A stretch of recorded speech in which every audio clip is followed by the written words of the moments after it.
talking about tension. Tension, friction, the heat-producing elements between ideas that, according to Kenneth Clark of Civilization, which is a great show, you should watch it, that keeps civilization running. Now, I don't think he attempts to mean that tension, or as I would like to call it, friction, is the fuel that keeps the engine of civilization running. It's more of the heat that keeps that engine from seizing. It's not the thing that keeps it moving, it's the thing that keeps everything lubricated. It's the stuff that realistically stops it from stagnating, from ossifying, from holding in together and seizing up that engine. And then it stagnates and it dies. Now, of course, a civilization can die, but keep on going. Eventually it will be destroyed, but just like a car. Yeah, guess what? Your engine seizes, bam, you run out of gas. Momentum keeps it going. And you can see this you can see this in Chinese civilization, Indian civilizations as well, in which you basically go through a period of 2 to 3 to maybe 400 years of an ascendant dynasty. Okay, we've got great civilization, we've got all the hallmarks of high civility in society, and then we have 2, 3, 4 plus 100 years of total barbarism, no civilization whatsoever, just, roving bands of murderers and killers and other bad things who are, ruling the land, and then you get another dynasty and they're doing the same things. The exception that I would take with that is that, it's not really an exception. It's the differentiation between Western civilization and these other civilizations that, ostensibly to some historians would say, have a longer track record of history. I don't technically agree with that, but they would say, look, they wouldn't say this, I would say that there is civilizational periods in these things, but the overarching cultural foundations for these things are entirely the same. You look at Indian culture, you look at Chinese culture, Chinese especially, it really exemplifies this. The idea of sort of the mandate of heaven being the thing that rules you. We would probably call it similar in a Western tradition to the divine right of kingship and monarchy. But for them, it's 2,000 more years old, and it holds true for every single dynasty. Now, the problem with that is, as Kenneth Clark would say, there's no tension there. There's no opposing ideologies that either exist or allowed to exist. It's entirely possible that, in the Qin dynasty, there are opposing opinions to what is the best, system of government, and how an emperor should act, and so on and so forth. But guess what? The Qin emperor murdered all of those scholars and learned men. So there is no longer any tension. There's only one idea. With him, obviously, it devolves immediately into, straight up barbarism, death, murder, after he's dead. But every other dynasty really follows a similar pattern where there is not an allowed or even an apparent tension of ideas. There is not an idea of, okay, well, maybe, God, religion, and these types of things should be separate from governmental bureaucratic power. They're intertwined. I mean, even in their mythology of the celestial bureaucracy, it's all one thing. And I would say that probably does lead to a stagnation of civilization, which is why you've got 2,000 years of just recurring cycles of civilization and barbarism. Now, the Western tradition is somewhat different from this. We've basically got, we do have a cycle of civilization, barbarism, civilization, but it tends to more or less be there was civilization that arose out of barbarism, and then there was a decline with perhaps some fringes still holding on, and then there's a reemergence. And the fun part is that reemergence is still here. Some people might say that we've had, some lows, such as the schism, between the Catholic and Protestant churches. But ultimately, I think some people would say that is basically just a flourishing of the tension that is inherent in Western civilization. And it's the thing that's kept us moving forward. Every century, every epoch, we keep going as opposed to reverting back to Stone Age nothingness and then trying to rediscover things 200-300 years. Okay, we got great, and then bam, we're back to nothingness. Yeah, we keep building. That's an impressive thing. Now, is it the tension? Is it the friction that is creating that capacity to keep moving, keep civilization moving forward in fits and starts, of course, but still always moving?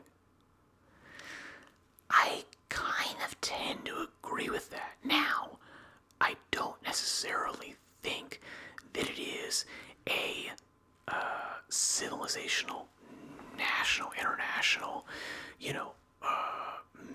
meta imperative that a nation or civilization, society, whatever you want to call, these sort of things, they don't need tension at that level. There does not need to be a national debate on this and that. I don't think that's necessarily true. If there is a individual level of free debate in society and speech and ideas and these types of things, if they're not ground down by other things, if you've got flourishing physical, food, lodging, so on and so forth, material necessities, if all of that's working well, and then you've got mental flourishing, you've got the ethical underpinnings and philosophical underpinnings of your daily life in your own personal individual mind, as well as the challenges that I think are, again, entirely necessary to human life, even if we don't necessarily recognize them as such, or, we might even invent them. If all of those things are in line, as well as your spiritual flourishing, the idea that you actually do believe in something more than yourself, and therefore are able to push yourself into a sort of elevated mindset towards what you're doing in the moment, as well as what you'll leave for the future, for your children, and so on and so forth. All of those things together at an individual level, if everyone's got those things, you don't need high-level national friction, because you're going to have a lively, fun, wonderful debate with your friends, people who disagree with you on certain things, and that individual debate will organically revitalize society on a, moment by moment, day by day basis, as opposed to these big giant tectonic forces that butt up against each other and then finally at some fracture point they explode and there's a bloody revolution and horrible, terrible things occur and all these types of things, but it keeps society moving. Yeah, it's not the best way to do it, is it? No. The best way to do it is to have that tension expressed all the time. To have those lively, vigorous debates that don't devolve into violence. Because at the point that they devolve into violence, there's no longer a debate, there's no longer civilization. It's just pure force versus force. It's not whose idea is better, whose argumentation is better. It's who's got the bigger stick. Now that is an unfortunate factor of human existence, is that the person who has the bigger stick wins, but that's not a necessary part of civilization. You don't necessarily win if you bully someone in an argument, and in fact, in a realistic, rational, empathetic society and civilization, the bully is not idealized or even really cared for particularly. A strong warrior, it's one thing, but it's a strong warrior that has right ideas and ideals. Someone who's just knocking somebody about because they can, they're discounted. They're not part of the project of humanity. Now, how does this all manifest in what we've got going on today?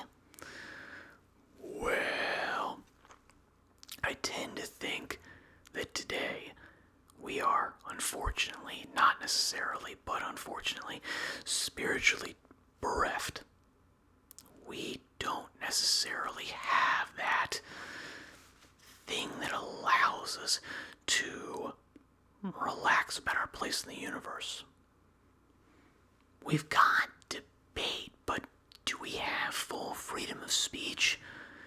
Are we able to voice these ideas and express that tension to whoever comes about? No, we're not. I mean, that's manifestly obvious that we absolutely do not have the capacity to do those types of things. Now, maybe that's coming back, hopefully it is, but as of right now, no. Now, what does that mean? Does that tension disappear? Does it go away? Maybe. If that's the case, then we are absolutely headed for stagnation, petrification, ossification of civilization, and therefore, guess what?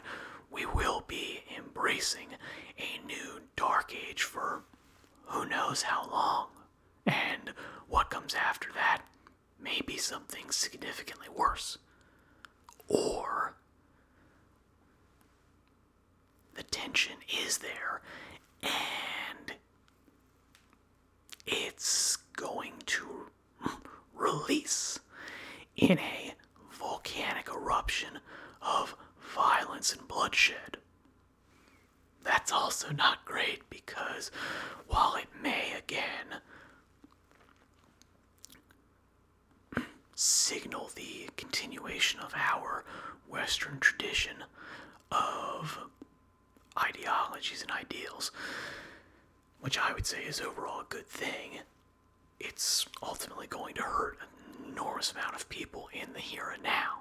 And of course, civilization and technology being what it is today, it could be the end of everything. I tend to be optimistic in that regard, but perhaps foolishly. Anyway, alright, so that's that's my full ideas on tension. Not necessarily full ideas, but enough. I think that you get the general idea.